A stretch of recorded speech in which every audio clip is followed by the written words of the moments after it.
সৌরভ যেখানে যেখানে হাত দিয়েছে সর্বসাধ্য, আমি নিজে সর্বসাধ্য হয়েছি। আমার সৌরভ গাঙ্গুলির জন্য অর্থ ক্ষতি হয়েছে, আমার ক্ষতি হয়েছে, আমি ভারত সরকারের পদ্মশ্রী অ্যাওয়ার্ডি, আমার ক্ষতি হয়েছে, আমি মামলা করবো ওর বিরুদ্ধে। শিল্পপতি হয়ে গেল সৌরভ গাঙ্গুলি, সচিন টেন্ডুলকারও পারেনি, আমাদের গাভাস্কারের মতো লোকও পারেনি।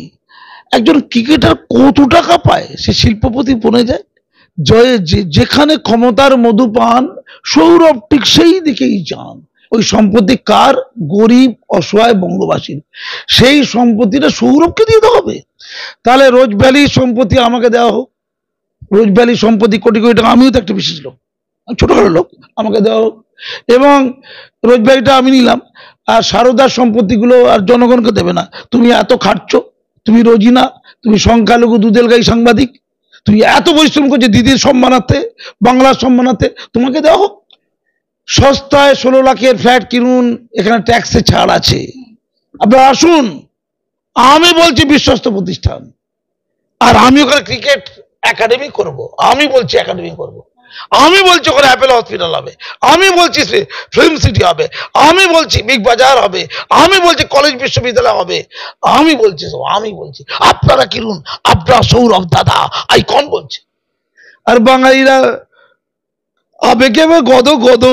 সৌরভ গাঙ্গুলি যে জমিতে ওই করে বলেছিলেন কি ক্রিকেট একাডেমি, সেই জমিটা এখন কি হচ্ছে জানেন?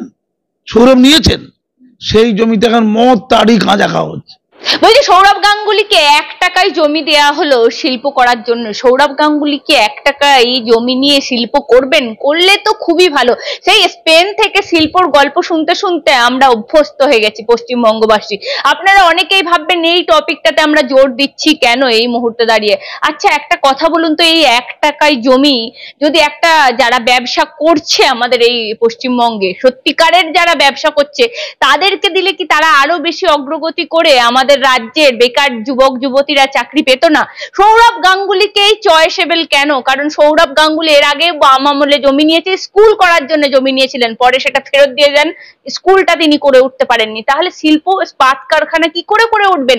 বলছি চন্দ্রকোনায় এলেন তিনি, স্পেন থেকে চন্দ্রকোনায় এসে সৌরভ গাঙ্গুলি শিল্প স্থাপন করবেন, করলে তো ভালো। আমার সঙ্গে রয়েছেন পদ্মশ্রীপ্রাপ্ত শিক্ষাবিদ গাজী মাসুম আক্তার, কথা বলবো, কি বলবেন? কত সব নকল পাচ্ছি, এই নকল চাল পাওয়া গেছে না, নকল চাল, নকল চালের মেশিন, মেশিন সব হচ্ছে না, চাল টাল খুব ভালো আর কি। তো উনি যে চালটার অ্যাড দেন ওই সৌরভ বাবু আর কি, ওই লাল কি একটা নাম আর কি চালের আর কি, লাল বাবা চাল। তো লাল বাবা চালটা অ্যাড দেন, ওটা একটু গন্ডগোল নিতে আবার সব তো ভয় লাগে, কারণ নকল উদ্যোগপতি, নকল শিল্পপতি, নকল চাল। আমি শুধু একটা কথা বলবো, জিনিসটা কার?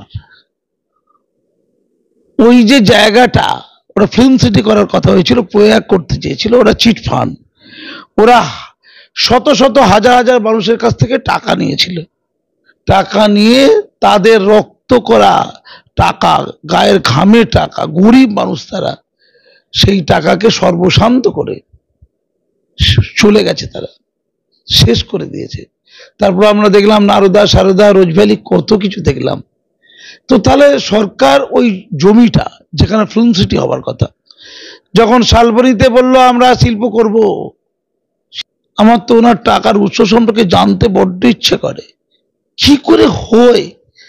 সৌরভ গাঙ্গুলি ভালো খেলেন, কিন্তু ভারতবর্ষে গ্রেট ক্রিকেটারের তালিকায় সচিনরা আসে, আমি যেটা বিশ্বাস করি। তাদের টাকা নেই, তারা উদ্যোগপতি শিল্পপতি হতে পারলো না, হায় রে। তো এত টাকা পেয়ে গেল, শালবনী তার কাউকে পাওয়া গেল না, শালবনীতে জিন্দাল্লা ছেড়ে যাওয়া জমি সৌরভকেই দেওয়া হলো। তারপরে সৌরভ যে শিল্পের ঘোষণা করবেন সেটা বাংলা থেকে করা যাবে না, স্প্যানিশ ভাষা তিনি করেননি, কিন্তু তিনি ইংলিশ ভাষায় কাঁধ ঝাঁকিয়ে তিনি বলতে চেয়েছিলেন আমি কিন্তু সেন্ট জেভিয়ার্সের প্রোডাক্ট। কাঁধ ঝাঁকিয়ে বললেন বাংলার মাটিতে বলা যাবে না, বাংলায় শিল্প হবে, ঘোষণা হবে স্পেন থেকে। তখনই জালিয়াতি বোঝা গিয়েছিল, তখন নকল ব্যাপারটা বোঝা গিয়েছিল, তখন এই যে অঙ্গভঙ্গিটা বোঝা গিয়েছিল, শিল্প নয় শিল্পের অঙ্গভঙ্গি, এটা বোঝা গিয়েছিল। আমি বিস্মিত, উনি কত লোকের জমি নিলেন, উনি বললেন, জমি চাইলেন, আবেগে মথিত করলেন, অশোক বাবুকে কাত করে দিলেন, জমি নিয়ে নিলেন। বাম আমলে জমি সর্বশান্ত হয়ে গেল। উনি যেখানে যেখানে হাত দেন সেখানে সেখানে সর্বশান্ত হয়ে যায়, যেখানে যেখানে হাত দেন। উনি নাইট রাইডার্সে হাত দিয়েছিলেন, ওনাকে ব্র্যান্ড অ্যাম্বাসাডার তখন যিনি ছিলেন, ওই কি নাম, শাহরুখ খান, যেই উনি হাত দিলেন নাইট রাইডার সর্বশান্ত হয়ে গেল, ওনাকে সরিয়ে দিতে বাধ্য হলো বাংলার যিনি ব্র্যান্ড অ্যাম্বাসাডার শাহরুখ খান। তারপরে সুভাষ চক্রবর্তী, সুভাষ চক্রবর্তী তাকে দিয়েছিলেন, একেবারে মামলা করে দিতে হয়েছে জমি কাড়ার জন্য। সর্বনাশ! কি বুদ্ধিজীবীদের কি বাস, আইকনদের কি মহান বাস, সর্বনাশ! তো তারপরে আমি ওই দেখলাম পরবর্তীকালে উনি এত বড় বিখ্যাত হয়ে গেলেন, মানে কতগুলো প্রজেক্ট উনি ব্র্যান্ড অ্যাম্বাসাডার জানেন, যে যে প্রজেক্ট উনি হাত দিয়েছেন সর্বশান্ত হয়ে গেছে। কি আমি লাল বাবা চালটা নিয়ে খুব চিন্তিত, ওটা জাল নয় তো, আমার খুব দুশ্চিন্তা। সৌরভ যেখানে যেখানে হাত দিয়েছে সর্বশান্ত, আমি নিজে সর্বশান্ত হয়েছি। আমার সৌরভ গাঙ্গুলির জন্য অর্থ ক্ষতি হয়েছে, আমার ক্ষতি হয়েছে, আমি ভারত সরকারের পদ্মশ্রী অ্যাওয়ার্ডি, আমার ক্ষতি হয়েছে, আমি মামলা করবো ওর বিরুদ্ধে।